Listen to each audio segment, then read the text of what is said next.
আজকে 4 ডিসেম্বর এবং আজকে একটা মামলার সিডি রেডি করছিলাম, আমি শর্ট করছিলাম। সেই জায়গায় সিডিটা যখন পড়ি তখন ব্যাপারটা বুঝতে পারলাম যে এটা হচ্ছে অ্যাডভোকেটের আগেনস্টে একটা মামলা, যেখানে একজন অ্যাডভোকেট পেট্রোল পাম্পে গেছিলো তার গাড়ির তেল ভরার জন্য।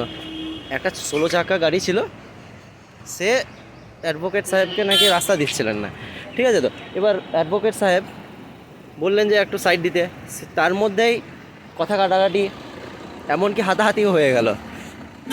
অ্যাডভোকেট সাহেব কী করলেন, নিজের পাওয়ার দেখালেন এবং সেই জায়গায় দাঁড়িয়ে থেকে এই আজকের এই মামলাটা হয়েছে তীর্থঙ্কর বাবুর ঘরে, কোর্ট নাম্বার 35-এ, এবং তার বেলও রিজেক্ট হয়ে গেল।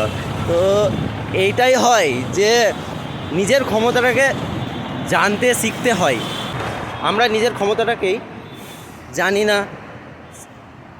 এই যে কলমের একটা জোর আছে, কালো কোটের একটা জোর আছে, এই ঘটনা থেকে একদম এটা হচ্ছে প্রকৃষ্ট উদাহরণ। সো নেক্সট টাইম কার সাথে কি কথা বলছেন না বলছেন জেনে বুঝে কথা বলবেন। জয় হিন্দ।